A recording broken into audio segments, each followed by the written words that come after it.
Hey, how's everybody doing today? So, a little bit of a different video today. I was at one of our local car meets here in Vegas yesterday and got asked a pretty interesting question by one of the younger guys. And since he knew my mechanical background, what he came and asked me about it. New kid, just kind of getting into the car scene. He went to Tech, which is one of the tech mechanic schools, and he asked me what I thought about buying a project car online, specifically off of like Craigslist or Facebook. And I told him it's kind of hit or miss. It's pretty much you have to know what you're looking for. You have to know what red flags to watch out for, and you kind of have to really know the car of whatever you're really looking at because there's a lot of bad options out there, and there's some out there that are pretty good deals if you know how to kind of fix what they're talking about and you know you can actually do the work that's going to be needed. So I kind of went around to Craigslist myself and looked around and found some options of some like good options and some bad options and some kind of in between ones where there's some stuff questionable and what I would ask the buyer before pulling the trigger and grabbing one of these. For me, just a quick background for me. Started my career right out of high school at a small race shop called Racing Frontier in Orange, California. This was during the late '90s, early 2000s, where everybody was in the engine swap JDM craze. So we were doing SR20 swaps, B18 Type R swaps, 13B RX7 swaps, stuff like that. After that, did a relatively short stint in the military. After that, got a job at Audi Volkswagen dealer in Torrance, California. Ended up becoming a master tech there. A few years later, the dealership unfortunately went bankrupt, so I got lucky and one of my best friends was working as a service writer at BMW, so I literally pushed my tool, my toolbox to the dealership next door at BMW and became a senior tech there. After that, I kind of got tired of all the politics at the dealerships. If anyone works at the dealerships, you kind of know how that feels, and ended up kind of bouncing around a lot from that point. I worked at multiple performance shops like Eurocode and Torrance, EDO Performance, West Coast Mini. Since then, I've been pretty much just running shops as a service manager until COVID, and I've been kind of on my own, doing my own thing, and that's where this whole Racer Cat is coming out. We got more on the business side of that coming out soon, but just want to kind of give you a rough background on my background before we get into it, so you don't just think I'm just some random dude talking out of my ass. I do have some expertise, or at least training, to back up what I'm talking about. Okay, so I got a few examples here. I think I got 8 or 9 examples. So first off, let's start with this one. So we have a 2010 BMW 335 Turbo. So it says, please read entire description before contacting me. Howdy, 335 for sale, bought a few months ago, but it's time for me to let go to a new home. That is already not a good sign. The guy said he just bought the car and he's already getting rid of it. Says runs and drives, but needs a lot of work. Has a misfire, leaks oil, which is pretty common on a BMW, not overly surprising. A coolant leak on a BMW, that can be bad because there's a lot of things that can go bad on a BMW that can cause a coolant leak. And could use some suspension work. It's like, okay. So this is definitely one of those cars where I would definitely be popping the hood and looking very closely and kind of peeking under to look at the suspension and see what he's talking about. Says it's definitely a project car, but has a lot of goodies from Vargas turbos. And nice wheels, clean Texas title. Okay. So this is where my big red flag comes from this, right? One, he just bought the car a few months ago and he's already getting rid of it. It's already a bad sign. And he has a misfire, leaks oil, and coolant. That could be a number of things individually, but when you stack those all together with he's only had the car for a few months, and he has all of this stuff on here from Vargas Turbos. I've never heard of Vargas Turbos, so I looked it up. It looks like a shop that specializes in turbo stuff. Kind of reminds me of Eurocode, one of the shops I used to work for. So my first thought on this one is he bought this car, put all this crap on it for the turbo to boost it, didn't do any work on the internals, drove this car like an ass, and blew something. I mean, I wouldn't be surprised with misfire, leaks oil, coolant, that this car's got a cracked head or something like that. So this is definitely one I would avoid and kind of move on to find something better deal. Plus, I mean, $3,000 for a 335, yeah, it's cheap, but I would definitely I would rather go for a regular 3 Series, like maybe a little older, and boost it myself and save some money and some hassle. All right, right here we had a 2016 Volkswagen GTI. So look at our pictures. So we got a pretty standard GTI Volkswagen, yada yada yada, a lot of internals, blah blah blah. Okay, got a weird picture of the back of the head. All right. So I have a 6-speed Stage 2 APR Volkswagen GTI first. APR, they're like the big. When it comes to Volkswagen, Audi, Porsche, they're pretty much one of the big boys when it comes to performance parts. This car does not run or drive anymore. It has a blown motor, so I'd like to get rid of it. This is a great project car. It's been super reliable until I blew the motor. Well, at least he's honest. I would like to work from Arizona, yada, yada, yada. With a new motor installed on stock internals, the tune passed 320 horsepower, 4 pounds of torque since it's tied to the ECU and not the motor.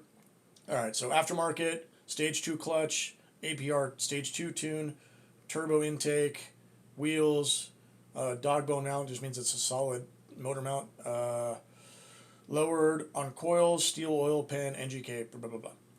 So this one, you're going to pretty much have to double this price for this car to get a new motor in this thing, especially if you want to put a motor in it that's going to handle whatever Stage 2 APR boost he has in it. This one definitely looks like someone who tuned the car, put some parts on it, and didn't do anything to the internals, over boosted it, blew the motor. For someone like me, who comes from the German performance world, for me this would be an automatic buy, even though I would talk him down by at least another 1,000, because I can swap a motor in one of these in probably 4 or 5 hours, so it's not really that big of a deal to me. But if I'm going to be putting in something that's got a tune and boosting and everything else, I would definitely be doing the internals before I dropped a new motor in here. So I would say this would be a good project car if you're looking to spend anywhere between $12,000 to $15,000 to have a good, reliable built car. And these GTIs are amazing. Once you get them built and driving good, they drive really well. So for me personally, but that's just because I come from the German performance background, I would grab this. But like I said, I would talk him down to some money because I'm definitely going to drop a built motor in this thing. All right here. A 2006, 2007, I don't know why he has both years there, Subaru STI, $18,000. Pretty pricey, but let's see what he's got. All right.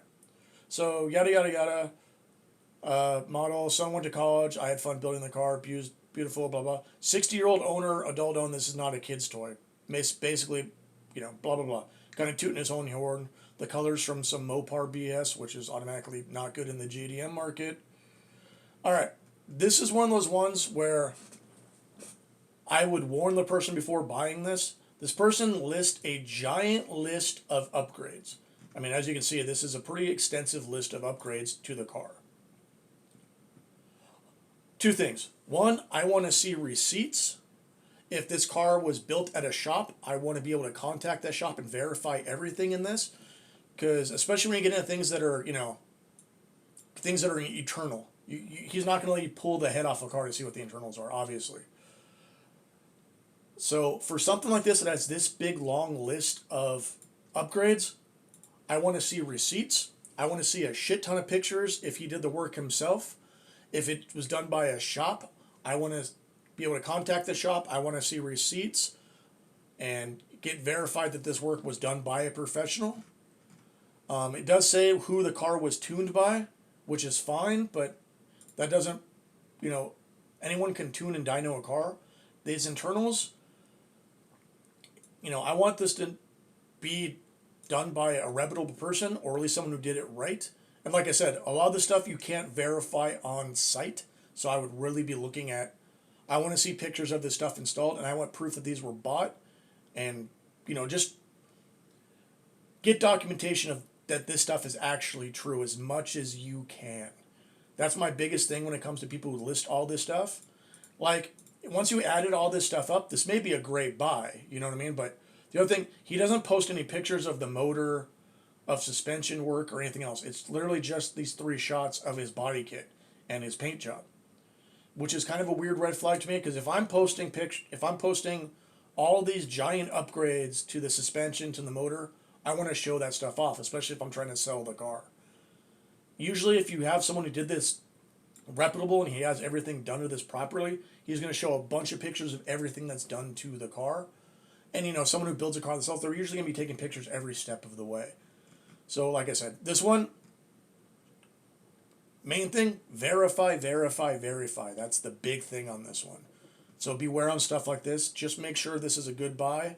And I would also add up all this stuff independently to see how much of a discount you're actually getting, or if it's cheaper to just buy another STI and do the work yourself, or pay a shop. I don't know too much about the Boxer engines. I haven't worked on very many of these, but that's definitely something I would look into. All right, so we got a Honda Prelude here. I was actually looking at one of these forever before I bought my Lancer.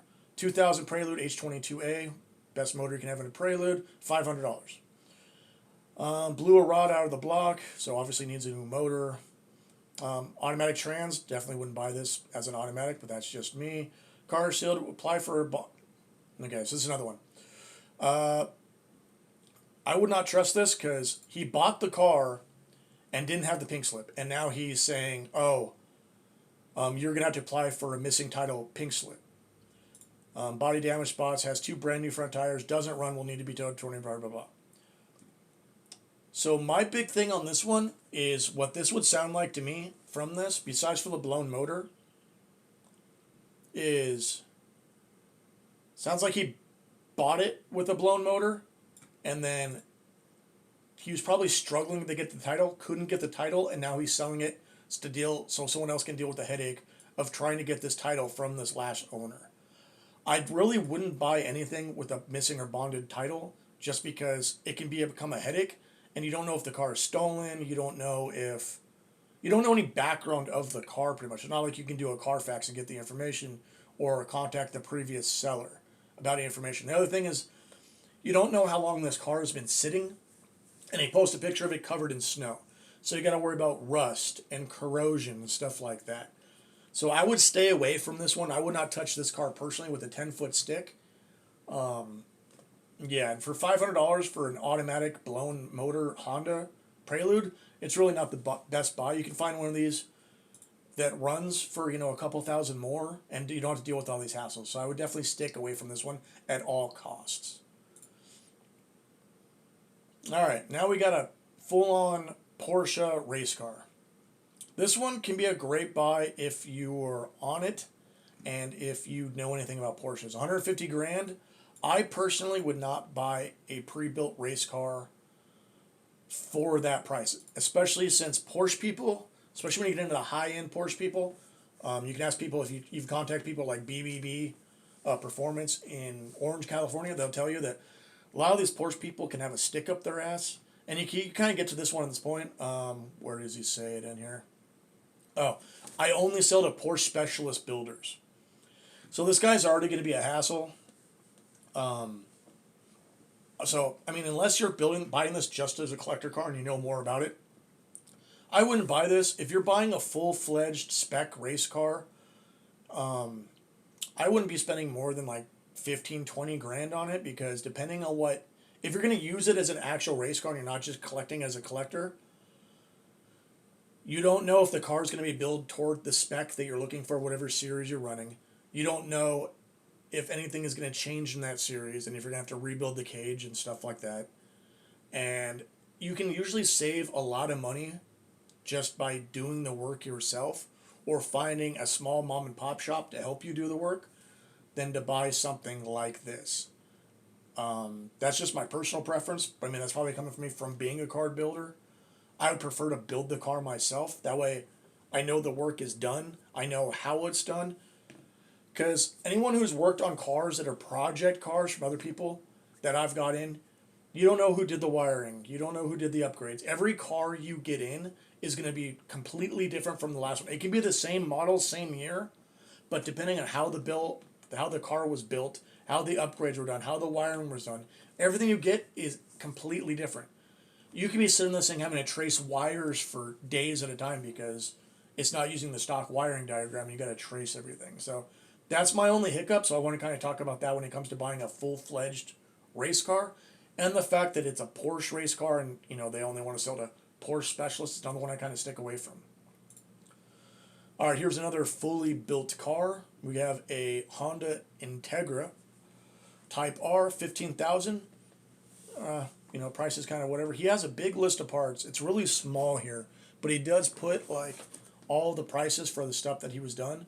So this is another one where I want to verify everything that was done to this car.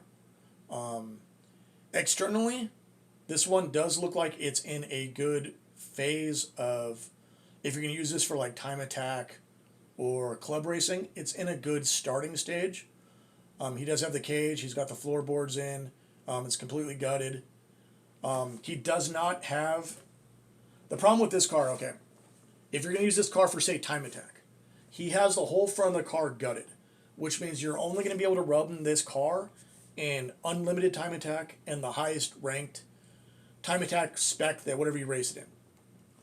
He has no door panels and he has no front dash, which means this car is going to have to run with a full cage. The car only has a half cage in it. So this car can really only be used in low-level amateur drag racing. You're not going to be able to use it in time attack. You're not going to be able to use it in club racing. You're not going to be able to use it in hill climb.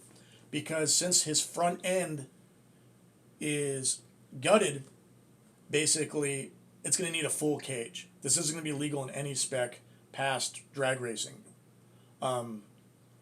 So that's something I would keep in concern if you're going to buy this. Because if you're going to buy this, you're going to have to spend another $2 or $3 grand to have it full caged. Car does not pass smog, clean Texas title compared to JDM front swap, blah, blah, blah. No AC, no power steering, 4 windows. Car is fully built and functional, does not need any work as a finished project. That one is kind of iffy. There's less than 5,000 shake miles on the build, no track use. Most was imported from Japan and rebuilt with new gasket seals, blah, blah, blah. I want to see the same thing. I want to see receipts. I want to see pictures of the work done. If it was done by the shop, I want to be able to contact the shop. It runs the deal smoothly. Car doesn't have any leaks, blah, blah, blah, blah, blah. So a couple things to keep in mind. One, you need to verify the internals that was done to the car. You're going to have to do some upgrades to it depending on what class you're going to be racing in. You're definitely going to have to replace this gross steering wheel. This is what you get when you put a racing steering wheel in your car that has the felt and you don't use racing gloves driving the car. Your oils in your hand cause this thing to happen. Besides that, car looks pretty clean. But you're going to have to look at upgrades, especially if you're going to use this race car. You're not going to be able to use this as a daily driver unless you pay some smog guy to do some iffy stuff or you live in an area that doesn't need smog. Because the car won't pass smog. It's got a clean title, but that's not going to last long because once you buy this car, you're going to have to smog it to get registered, so you're not going to be able to do that. So this is going to have to be either registered as non-operational, a non-running car, a recreational vehicle, meaning it's made for track use only. So, yeah, a couple things to think about this one. All right, sorry, my voice is kind of cracking. All right, so we got a 190E, probably one of the best Mercedes you can buy. I don't think this is an Evo 2, so it's not the Cosworth edition, but NAM motor, auto transmission, another one auto transmission. Blue-black roasted paint. Paint is definitely roasted. Bilstein shocks.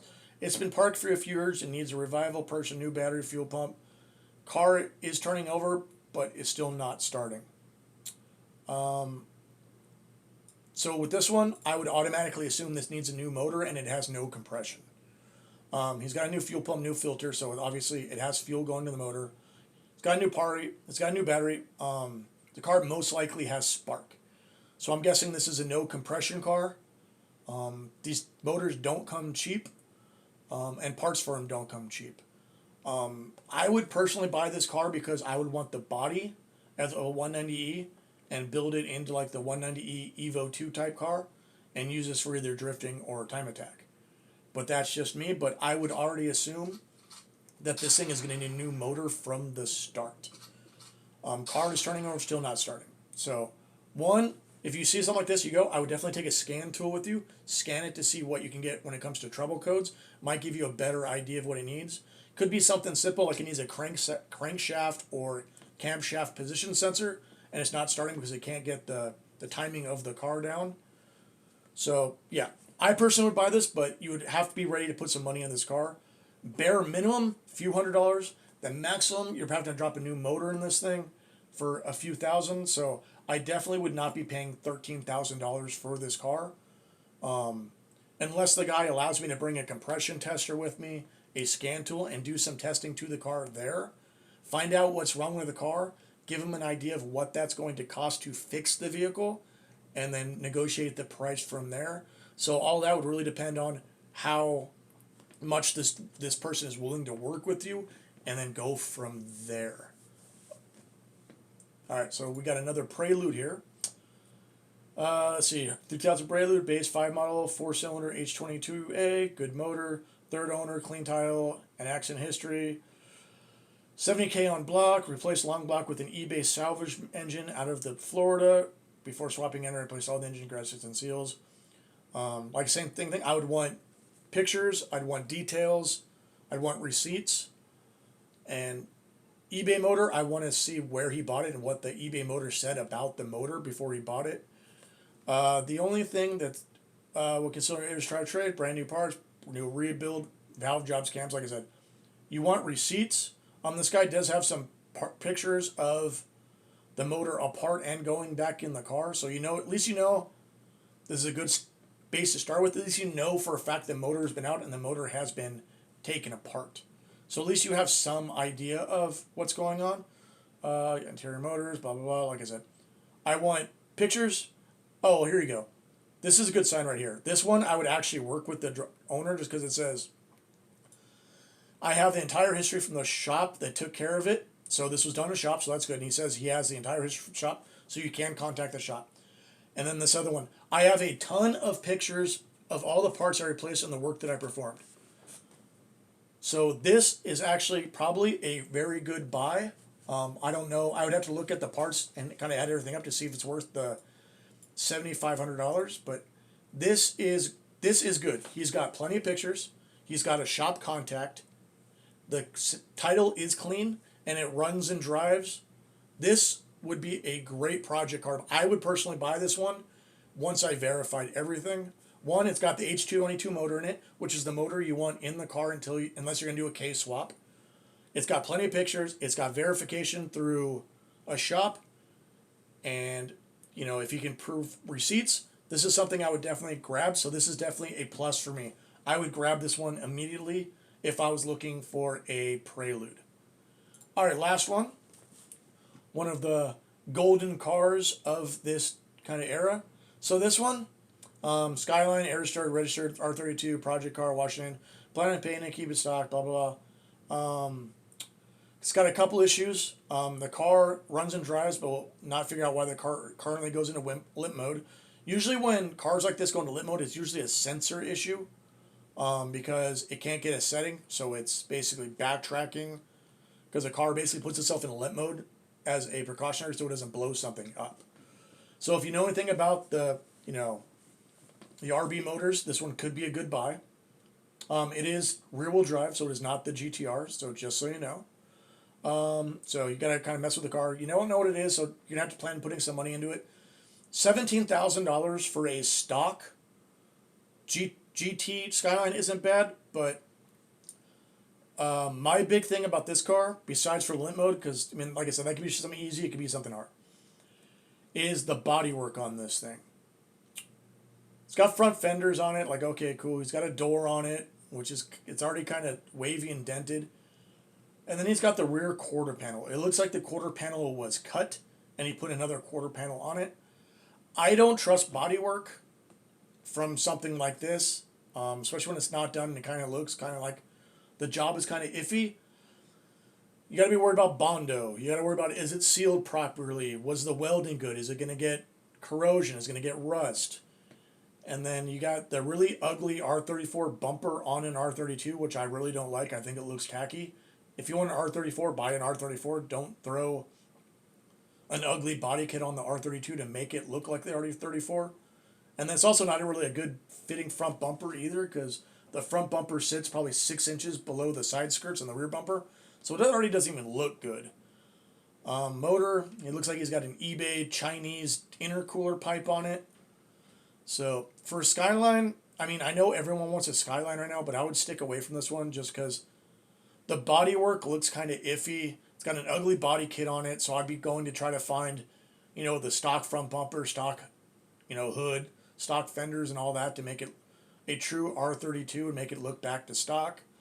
17 grand, you can get a good priced R32 GT for about 20 grand.